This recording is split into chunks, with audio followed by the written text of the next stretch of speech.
Hi, my name is Gil Robertson, president of the African American Film Critics Association. Today, we're thrilled to be talking to Chiwetel Ejiofor and Jay Will, the stars of the upcoming film Rob Peace.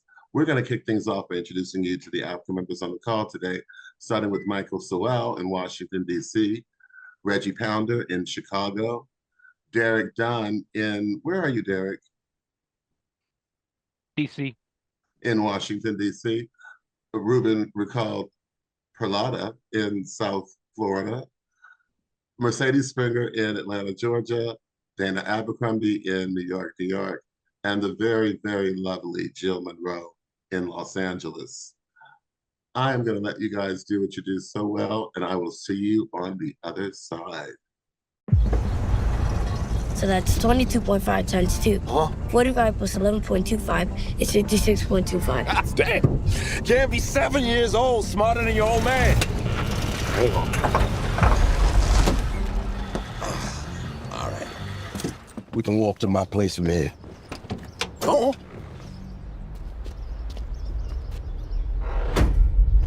That was the last day I remember being a child.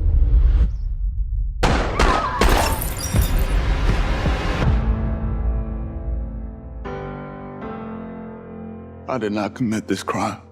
The jury finds the defendant, Robert E. Douglas, guilty.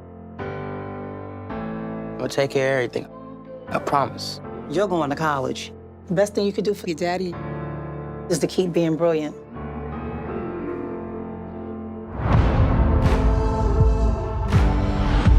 You got into jail! I'm not here to educate. I'm trying to learn. I'm trying to figure out the best way to help my community when the time comes. It's time for you to fly. So they see, they can. Show me some redemption. How much can you put together for a lawyer? I mean, a good one. There's no. God help me, I love that man, but he will watch you burn to the ground trying to get him out. Show me some redemption. You're pulled between this place and home. It's hard to know what's more important. You don't have to live like this. But you know what I'm doing this for. For once in your life, find your dream.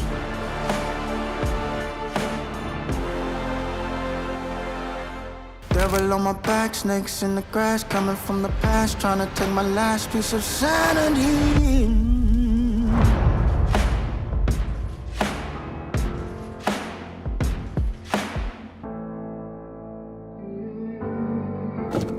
I'm not proud of all the choices I made.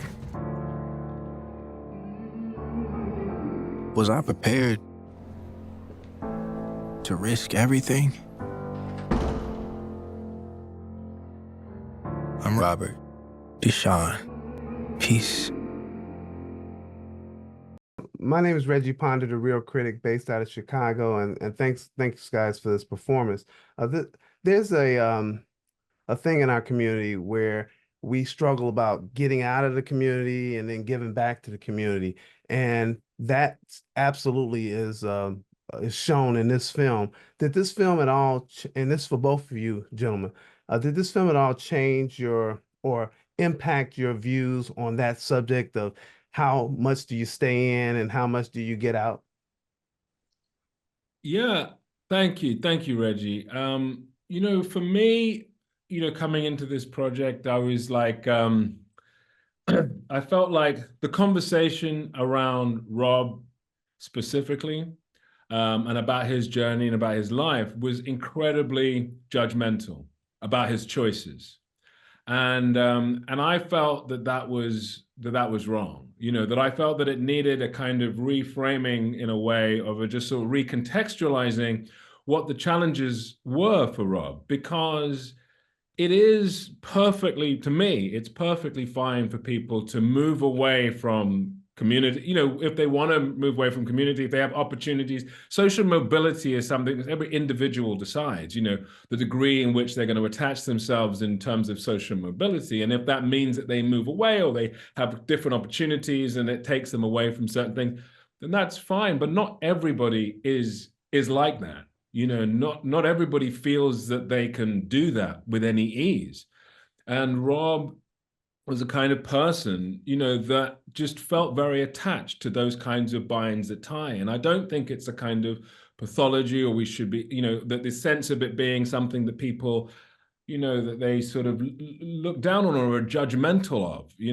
What I really felt from Rob and Rob's story was that he was deeply connected to those kinds of binds that tie, which are a completely human kind of response, and are to be respected, in my opinion, that are as legitimate as any other thing, that he felt that he needed to be in that circumstance. So even the terminology that's sometimes used of like can't get out, or just the struggle to, that he, I feel there's something that's judgmental in the terminology that's used. It isn't talked about in a way of just like, here is somebody who feels very connected to his family, to his community, and therefore feels that he's going to try to, embrace them as he is trying to struggle with all these other things in life. So that for me was one of the first things about Rob that I was really impacted by. That I felt like the conversation, because actually even the media around when the events happened in the film, when they came to Jackie's house, when they the real Jackie Peace, when they spoke to her, and there's things that she talked to me about, just how judgmental the tone was around Rob. So it was definitely something that I felt was just, it's just to contextualize it, I suppose, to try to tell the fullness of his story, because here is a young man who was dealing with so many different things, so many different systemic intersections. And, some of those things are, things that he could have changed and things that he could have maybe done better and choices he could have made. But a lot of those things were systemic, were just not things that he had, built or created, but things that he nonetheless had to deal with and struggle against. Yeah, very well put. It's interesting too.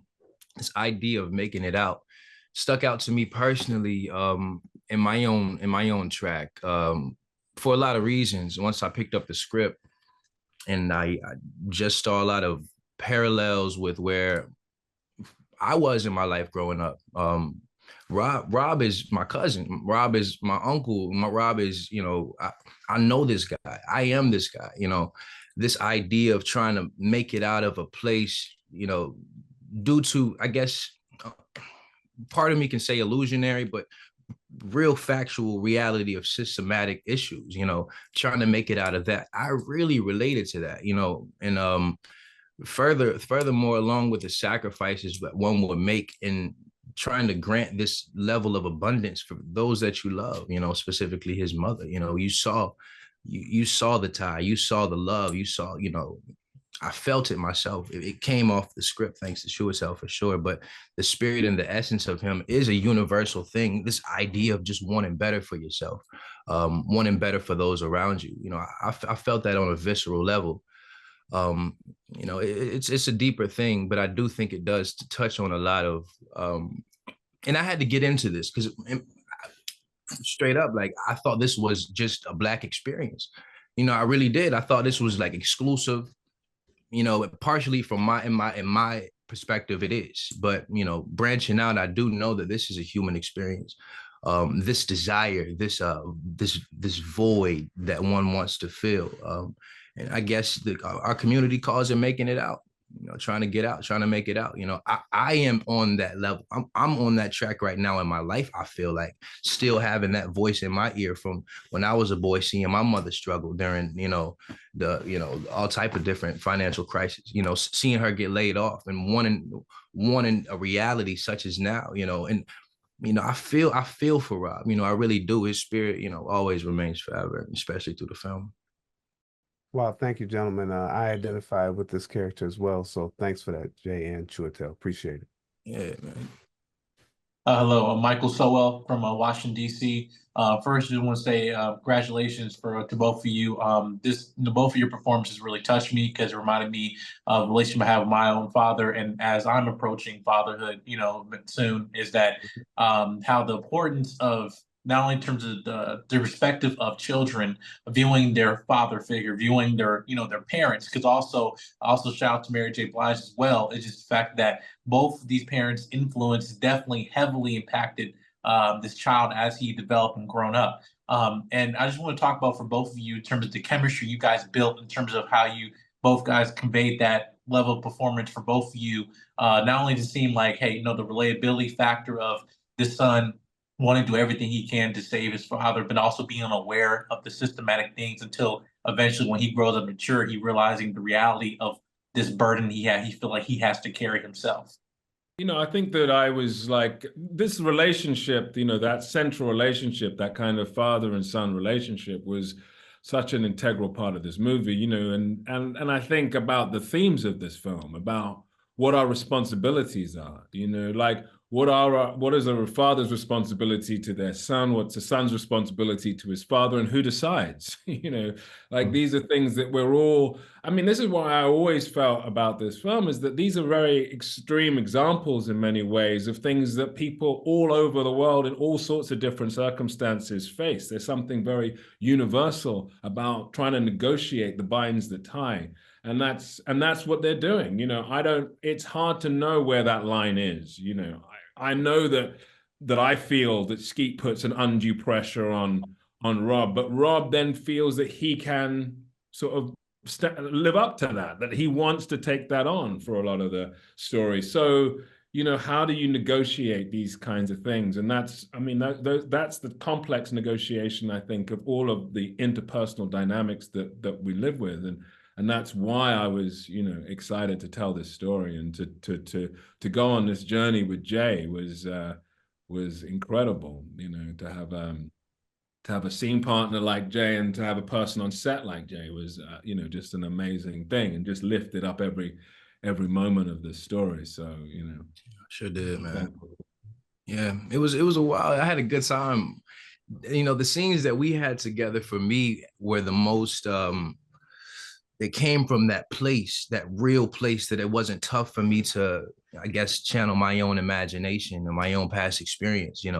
This relationship of father and son, in this community just like spoke to me on so many different levels. For instance, the desire to keep the household together.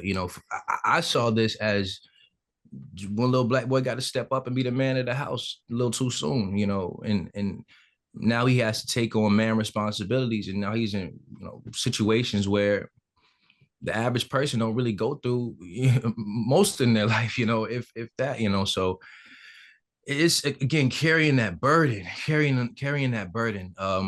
Is it necessary? I did feel like it was necessary for Rob, for what he wanted and his overall arcing need in life, to keep his household together, to bring his family back, to get his dad back in the house, a harmonious home. Seeing the struggles of the mom, I think, reflected, again, this dissonance of a cipher between son, mom, dad, and the rest of the family. And again, it goes back to the separation of the household back in the day, the plots back then. Again, we go back separating the Black father from the household. The most weaponizing tactic done on the Black community so subtly, and this is just, I think the film exemplifies what happens in between point A to point B, how we get to these major keystones that ultimately change one's life. Yeah. And I just want to say thank you guys for giving us this story to tell. And Jay, I'm looking forward to your amazing future in this industry. Thank you, brother. Thank you, man. Derek Dunn, Reviews and Dunn. I got to piggyback off my previous two colleagues. This film stuck with me. It's been stuck with me since I saw it at Sundance. I read the book when it first came out, broke my heart then. So my question for both of you all, was Jeff Hobbs, the author, ever on set to give you guys feedback, or did you kind of just do your own thing? Yeah, obviously the book was the basis of the whole, obviously the whole kind of just the endeavor, and Jeff Hobbs, clearly central to that.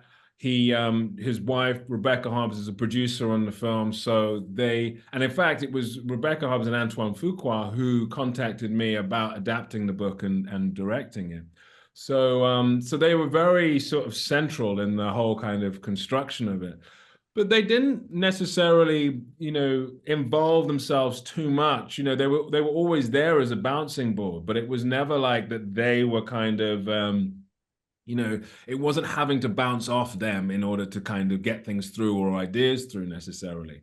There was a lot of, there was just a lot of freedom to kind of tell the story as I saw the story, to pull out the themes in the book that I felt really resonated for me and that I felt would resonate, for an audience and for a wider audience. There's a lot in the book, and there's a lot in the film. There's 20 years of an experience of a family with these incredible highs, devastating lows, and trying to sort of pull out the themes of that is, I think, as in an adaptation, is always a little bit of a personal journey as well. But they were definitely around and supportive of the process. Hi, everyone. I'm Mercedes with She Critiques in Atlanta. I enjoyed the fact that the film got to celebrate the brilliance of who Rob is as a Black man on screen. I don't think I've ever seen that before being celebrated. And I guess my question for the both of you is, do you think that other Black men who see this, of course, it's going to resonate with them, but does it leave them with any hopelessness of not getting out or being privy to their circumstances and environment, that things don't even end well for you, even if you are brilliant, Black, and beautiful? Man, yeah, that's a really good interpretation. I think that the light outweighs the dark in this instance. Although we know that, we know how it ends, but I think his life being talked about now is a reflection of the impact. Again, it's a sad story, but I think it would have more to do with the perspective of whatever they're bringing to the table with watching the film. That's a great question.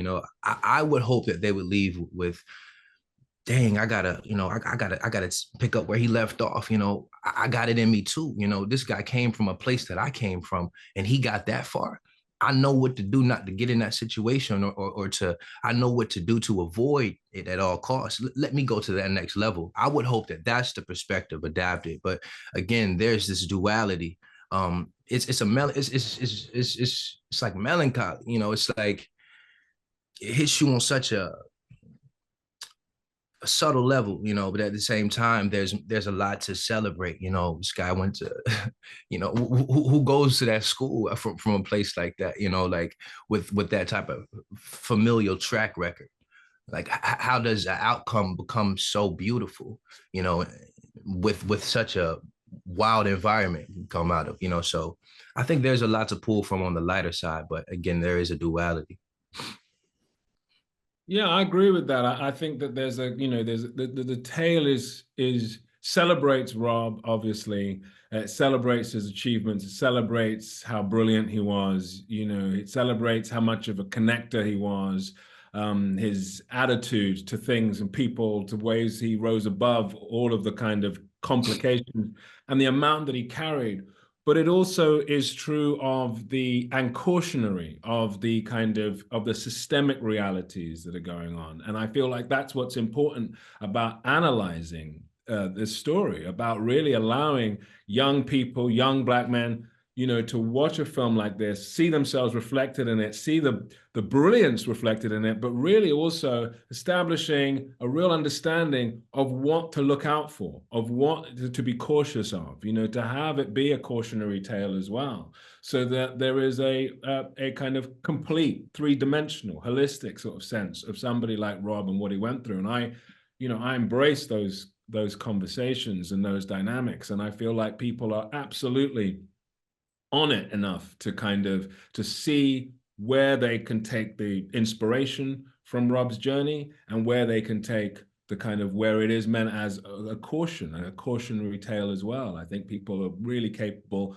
of figuring those things out and coming, as Jay speaks to, coming out with a real sense of the positive, of what Rob achieved that was inspirational. and wanting to know and knowing that you can avoid what was difficult, but being aware of it being out there, being aware of those systemic complications. I feel like there are a lot of films that try to ignore or downplay the systemic complications. And I don't think that is necessarily helpful to the conversation. I mean, we all love to see films and images where everybody kind of wins all the time and it's all kind of, it all comes out perfect. And that's great. I don't think that it's as helpful as really seeing the three-dimensional, the full understanding, seeing that he can be in all of these different spaces. He can be brilliant, but there are complications, there are struggles with his journey. And in his own way, he has more to struggle with than a lot of people. And I think understanding that, telling those stories is really, I think it's important. I think it really helps people understand the world around them. Thank you so much. Hi guys, my name is Ruben Peralta from Coca-Cola Castanet in Miami. My question for Chiwetel and Jay. Chiwetel, this is your second movie telling the story of a boy genius. I wonder if this is by choice or just a project that has landed in your hands. And for Jay, how do you try to create a character so complex, to create that chemistry that we see on the screen with Chiwetel?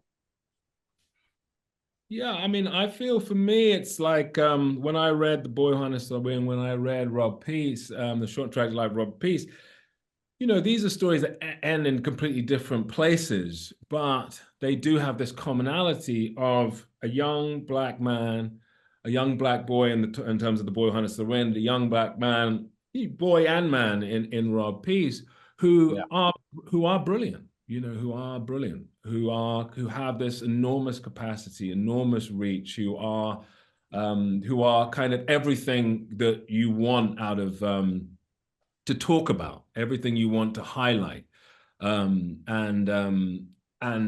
it isn't seen, I think, enough. It isn't seen enough in the full capacity, I think in Rob's story, it's obviously there are just so many. I think in William Kamkwamba's story there were systemic issues that he was dealing with as well, but they are so acute in Rob's story. They're so immediate in Rob's story. There's such a powerful intersection of race and housing and education and the criminal justice system that are compounding. And so this young man is having to really carry. He just had a lot going on. That other people just do not have going on, and it's sort of, and his capacity to be a connector in that, to be charismatic in that, and to still carry the weight of wanting to win, through all of this circumstance, I feel is important to see. So I want to celebrate those kinds of stories, those kinds of individuals. I don't feel like we see them in that sort of complex three-dimensional reality nearly as much as we should. Yeah, for sure. And in terms of the complexities, Chiwetel did a great job in terms of directing me to get into that level way past surface. For instance, we will be in maybe just a reading rehearsal, just to read over it. He would ask, "What is the dilemma here? What's the dilemma?" And I've never been asked that question before. In years of my training, years of my own inner study, I've never asked myself that question. I guess I live and experience breaking through or trying to get out of a dilemma, but asking myself that question really opened up a whole nother layer of possibility. So in terms of me pulling out those complexities and colors, I think it had more to do with me going within myself, because we all got those complexities. You love in here, and you maybe with your mother and with your family over here, and maybe you're alone, and all these different masks that we bring out. It's really survival. And ultimately, I just think I had to uncover my own mask with it, because again, I know the guy, I know this guy, I understand a lot of the dilemma. I understand a lot of the gaping hole and the driving force that would make one do the things that he did, you know, even as far as the far out stuff to the most loving and honorable things. Like, I get it, you know, it has no, like, it was a complete surrendering for me at everything I understood. It's like, yeah, of course. Yeah, that's right. Let's go. Thank you so much. Congratulations. Hello, Dana Abercrombie, The Coalition. There was a scene in the movie where it describes Rob's attachment to his neighborhood as an umbilical cord. However, I felt that that also could be said with the relationship between Rob and Skeet. There's a moment where he screams into the phone, "Get me out of here," that I felt changes mentally the dynamics between the two characters, where now son becomes father and the father is now dependent on his son. Can you talk about the mentality of the switch within that role? Because you both transform into two different people. Thank you. That's a great thought and observation. You know, I think that scene is really critical to their story. And I think it's exactly as you're saying, that they switch roles, that Rob at that point becomes the father figure, having to look after his father, you know, that and Skeet sort of, in a sense, surrenders to being the one that is helpless, the one that needs somebody to come in and save him and look after him. And the fact that these two men decide to step into those roles and in a way commit to those roles is the complexity, I think, of the dynamics of family dynamics. You know, I feel like it allowed for me and for Jay and I to like have this kind of very rich negotiation as actors, you know, because on the one hand, you know, for a lot of the film, we are playing with this kind of dynamic of this father and this son and a son who's looking up to his father. And then at a certain point, you know, actually, as Jay alluded to before, it's a guy, a kind of coming of age. You know, he has to now take responsibility for his family in a completely unique way and still go to college and still do the other things of life, still, you know, but actually is carrying these extraordinary weights. And then for Skeet, I can't villainize Skeet within that. You know, I can't completely cut him off because I know that must be an incredibly desperate situation. And you would grab onto, like a drowning man grabbing onto a life jacket, you know, you do what you can. And that is the nearest kind of float that he has is his son. And so what are our responsibilities within that dynamic? It's hard to know entirely. We certainly have theories about what other people should do, but if we were to place ourselves in those circumstances, how would we behave, you know? And that's what this film is exploring, I think. Jill Monroe, RSVP with Jill Monroe. I want to talk a little bit about, Dana alluded to it, Rob's connection to community and how that seemed to be an outlet or a surrogate for what he sort of felt like, I guess in some ways, his father not being there. Talk to me a little bit about making those choices. And that was a great line Dana mentioned about the umbilical cord, but sort of what that represented in his life and juxtaposed with what he was going through with his father and the other things he was experiencing. It reminds me of just the analogy of whenever an animal, a caged animal is let out of a cage after like 20 something years, and they still circle in that same spot when the cage is far removed. Just you saying that makes me just see that image. And I think that has a lot to do with this desire or this like unspoken commitment to like community. I mean, this is all you know. This is also how all we have related to all of our lives. And I'm supposed to leave and go cater to somewhere else. No, it makes sense to me that I'm supposed to get and bring back to where I came from and bring that part out. I think a lot of his influences with science had a lot to do with his outlook about life, you know, breaking down the microorganisms and that's where it started and expanding from there. You know, I think it all comes together for him, I guess, in the perspective that I assumed with it. But the attachment to community has more to do with a higher purpose. I feel like, you know, Rob had a lot of connections to like higher source, bluntly said, he really tapped into higher self for sure. And I think that influenced his desires to serve. One of the things that I really, I think that's right. One of the things that I really responded to in Rob was that, and one of the things I wanted to make in the film is that this is not a film about code switching. This is not a film about somebody trying to fit into these different environments in this way. This is about a guy who is his authentic self and brings the different worlds, the disparate areas of his world to him. It's actually one of the things that Jay was able to communicate really with a real skill, that you kind of you completely believe him in all of these different spaces. And that's something that was also Rob. And that's that idea that somebody is their authentic self in all of these spaces, that the world reacts the way the world reacts, but he holds his own identity.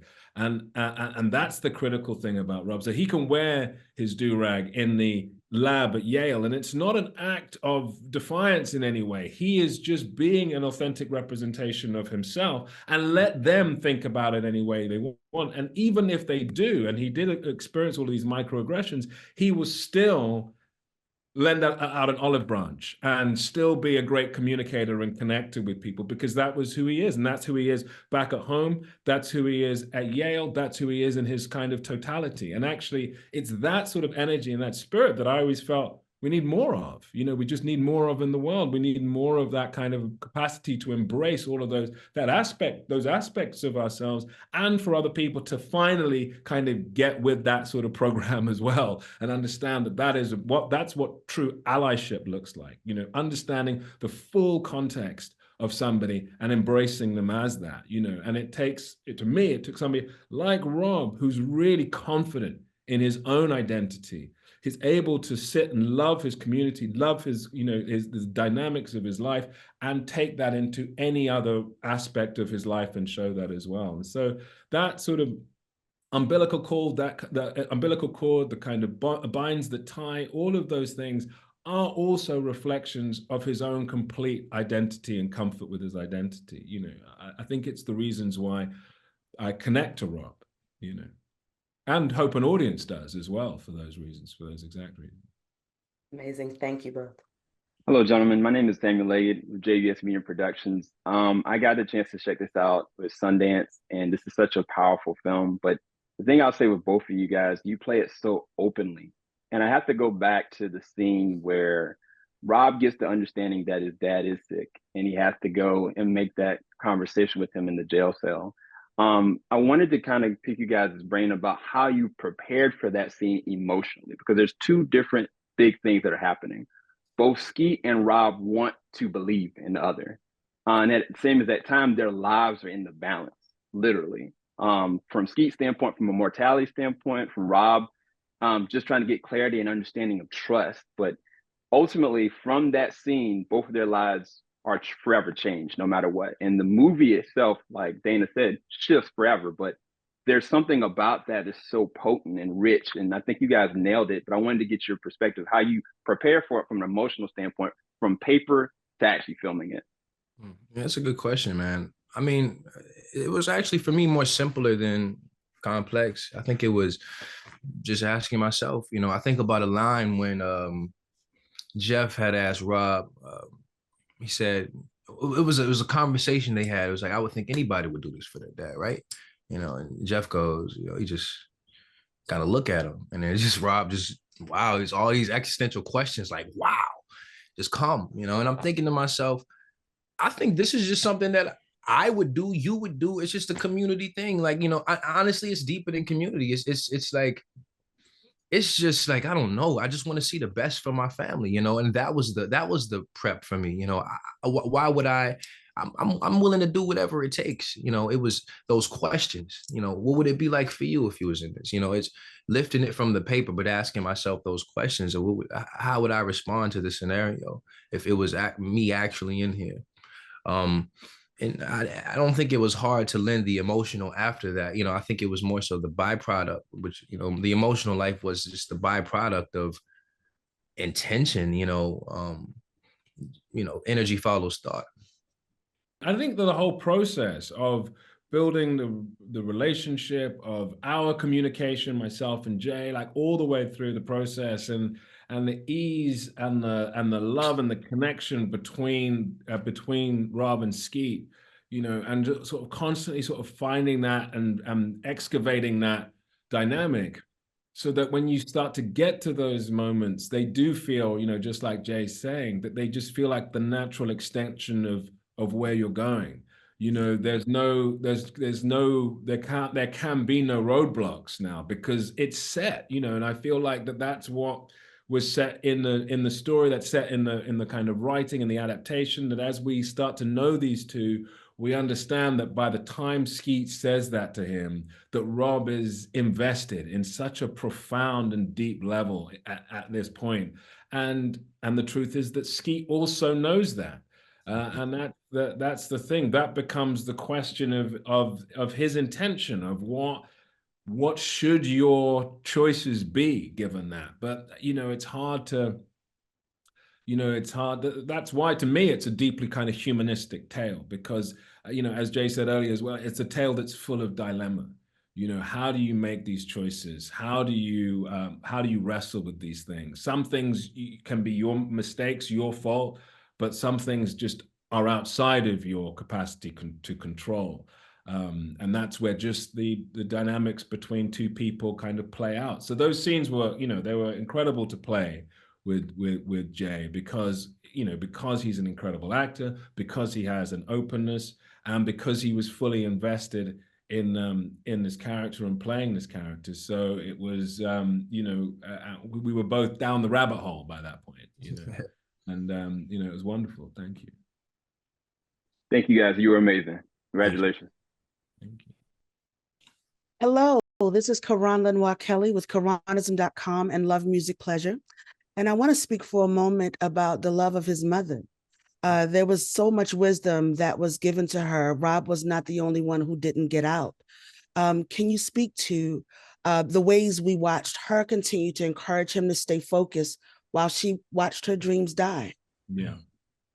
You know, this is, I think it's so central to the first person that I spoke to right from the beginning was Jackie Peace. I know that Jay also went down there the day, you know, when just after I asked him to make the film, he went to see Jackie Peace. And so we both at very different times, me several years earlier, because the film was interrupted by the pandemic, you know, several years earlier, we were sitting in the same living room talking to Jackie about her experiences, you know, about this story, about trying to tell Rob's story, to trying to bring Rob's story to life, and knowing that she's there, she's the one that over a 20-year period, you know, we're telling the story of one African-American family over a 20-year period, a family that experienced incredible highs, devastating lows, and Jackie Peace in the center of it, losing everybody, lost both her parents, lost her, the man she loved, lost her son, and she's there in the same house at the end of this 20-year period,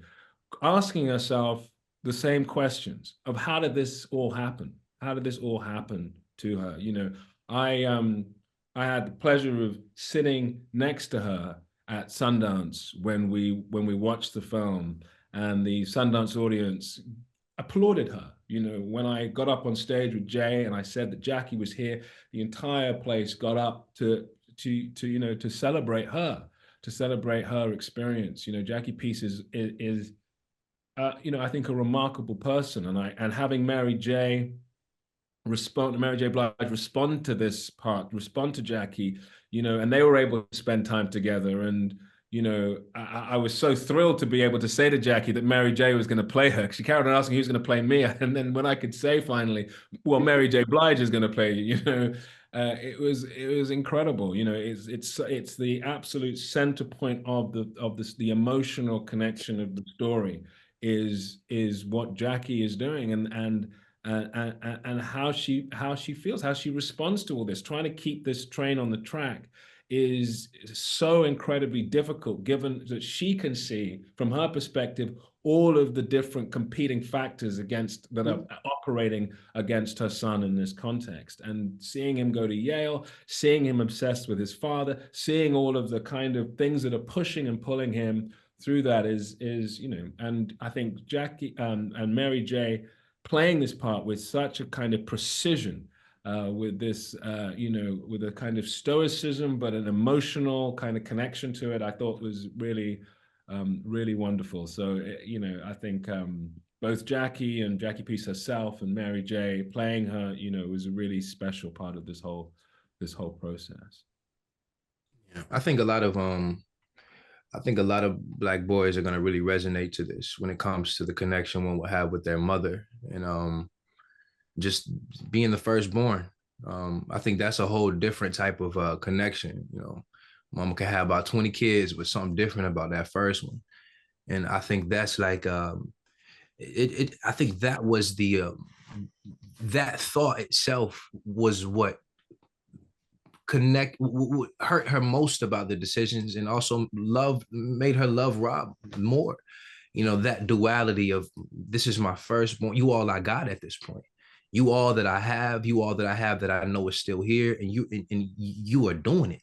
And I think that dilemma, you know, and I went to go speak with Jackie, you know, the rawness, you know, still might be there, you know, those feelings, you know, I'm sitting on that couch and being, you know, in the energy bubble where Rob spent his life, you know, touched me, you know, and to see how, at least the progression of the film, speaking about Jackie, you know, I just hope she's proud and thankful, you know, with how this all turned out, you know, because this really was for her, you know, at least from my perspective.